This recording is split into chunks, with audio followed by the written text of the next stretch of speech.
Stephen, we're going to talk about Donegal against Armagh this weekend at Kingspan Breffni Park. Donegal came into the game after a 113 to 111 win over Tyrone, which, considering some of the soft games that the likes of Dublin and other teams would have had to get to this stage, meeting Tyrone in the first round was tough.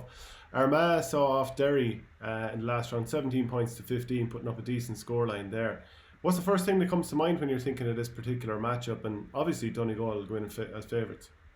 Yeah, absolutely. Now, people on the outside will probably say one winner and one winner only, Donegal. But for me, I'm just a little bit cautious about this game. I go back to when Donegal were in their plum sheen 5, 6, maybe 7 years ago, when they were really, really well organised under McGuinness, and even McGallagher and things like that as well. And they were in the top, what you would probably call top 6 in the country. And Armagh at that stage were nearly Division 3, floating around Division 3, bottom of 2, even in round 3. Hadn't got promoted in a couple of years. McGeeney's been building this team for 5 years. We spoke about that in the show before. But I even go back to then, Shane, and there was only a kick of the ball between the two teams. I think Donegal went in as 1-5, 1-6 favourites at Croke Park that day, and it ended up a 1-point win for Donegal. Armagh could have come out the right side. I can tell you one thing about it, and I can tell you one thing from Kieran McGeeney. Kieran McGeeney will have installed a serious level of belief in that Armagh panel. A serious level of confidence in them. He, as I said, he's obviously been building the panel for a number of years. A lot of young lads there who have no fear, absolutely no fear. They were a kick of the ball away from reaching the Ulster final last year. They've got out of Division 2. They're now up to Division 1. And I just feel that Armagh have the potential to cause Donegal problems. And I think one of the issues that Donegal might have at the weekend, Shane, is their full back line. Now, Neil McGee is struggling by all accounts after the Tyrone match.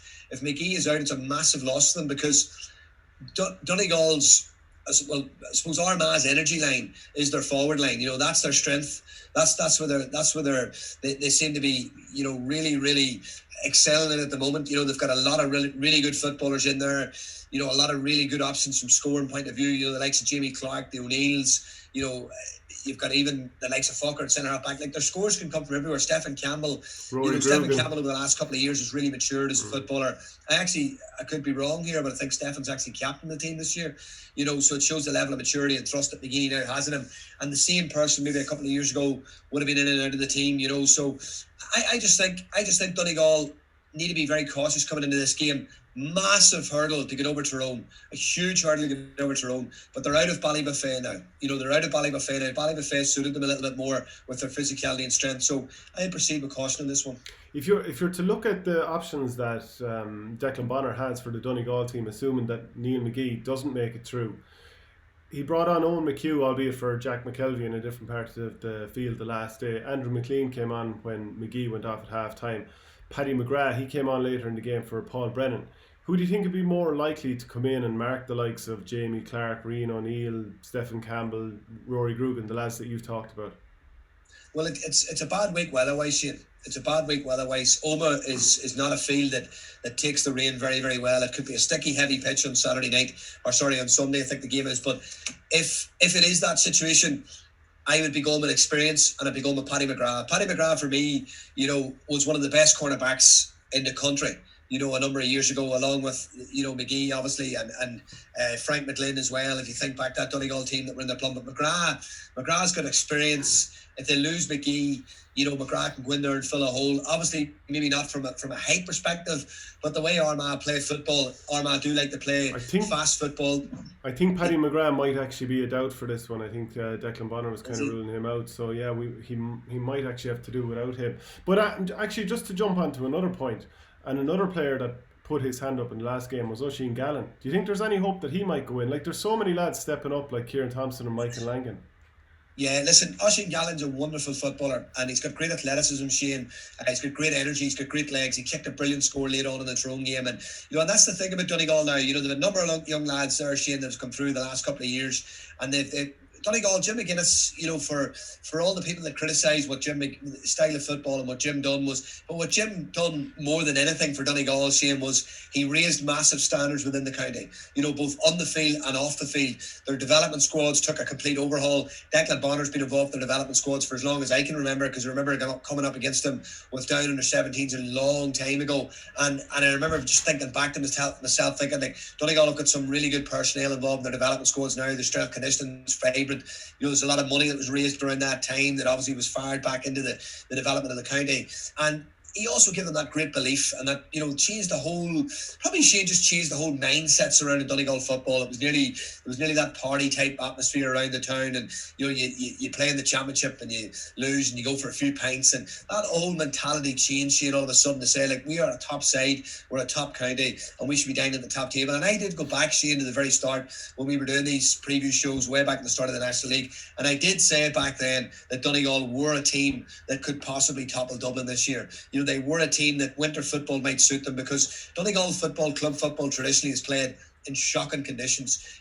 Really, really bad weather, very windy pitches. A lot of pitches are on the shore, in the north coast, and it's not pleasant up there on the best of days, never mind a bad day. And a lot of football's played through the hands, and winter football tends to suit that style of football.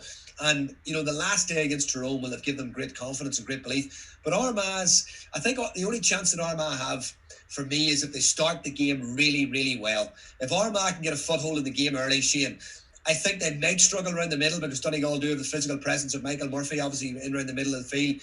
But Jordy O'Burns is no soft touch. Jordy O'Burns can feel the ball. He can win his own kick out.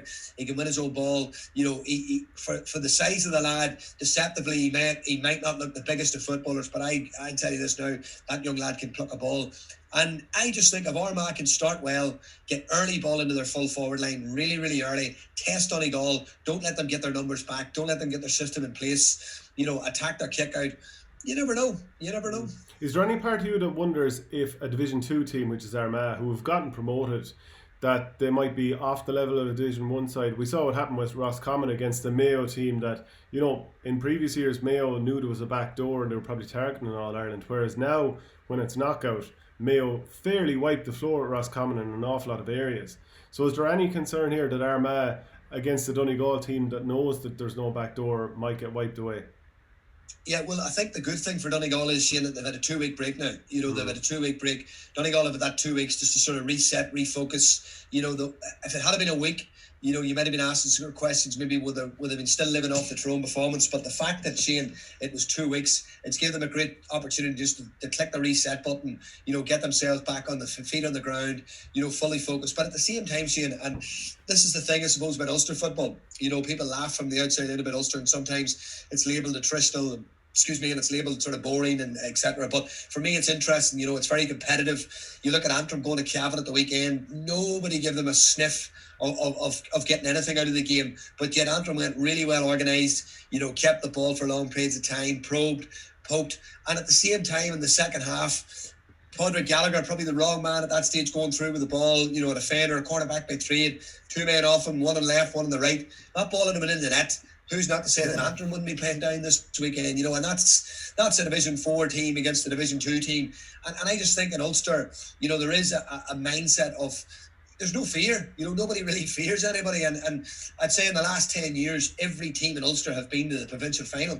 In the last 10 years, every team in Ulster, all 9 counties have been to the provincial final. Antrim were there in 2010. Fermanagh were there before as well under Gallagher. They've all been to the provincial final. So there is no fear in Ulster. Ulster's a real minefield, and Declan Bonner will be wary of that. But McGeady will also be wary of it, and he'll have that installed in his players. We have nothing to fear. We have nothing to lose. Everybody's writing you off. They'll circle the wagons. There'll be a real siege mentality.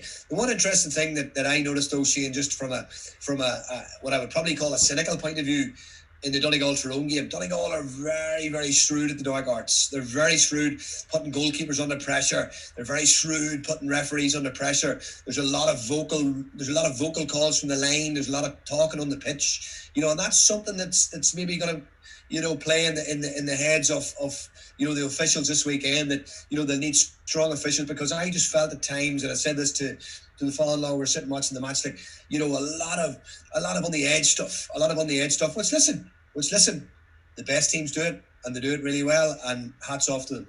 Are there any matchups you're looking forward to here? I mean, just looking at the 2 teams that lined out the last day, I'm imagining Owen Baugh Gallagher might go on Jamie Clarke, because Jamie Clarke might roam a bit away from goal and try and bring him the other way with his burning pace.